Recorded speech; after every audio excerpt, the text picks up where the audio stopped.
السلام علیکم۔ کراچی میں عاشقان رسول کا سمندر امڑ آیا، ہزاروں افراد کا ناموس رسالت پر جان قربان کرنے کا عزم۔ کیا آپ حالات حاضرہ سے آگاہی حاصل کرنا چاہتے ہیں؟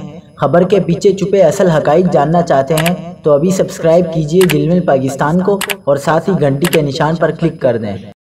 آپ کو بتاتے چلے کہ تحریک لبیک پاکستان کا دھرنا مظاہرین سے اظہار یکجہتی کے لیے عاشقان رسول صلی اللہ علیہ وسلم کراچی میں بھی سڑکوں پر نکل آئے۔ اہلیان کراچی کا عظیم الشان ناموس رسالت مارچ نمائش چورنگیتا پریس کلب کراچی منعقد ہوا، جس میں ہزاروں افراد نے شرکت کی۔ مارچ کی کال تنظیمات اہل سنت نے دی تھی، جس پر کراچی کے شہریوں نے لبیک کہا۔ شرکا لبیک لبیک یا رسول اللہ کے نعرے بھی لگاتے رہے۔ شرکا نے تحریک لبیک کے پرامن کارکنان کے خلاف ریاستی تشدد کی شدید مذمت کرتے ہوئے مطالبہ کیا ہے کہ حکومت ہوش کے ناخن لے اور پرامن مظاہرین کے خلاف طاقت کے استعمال سے گریز کرے۔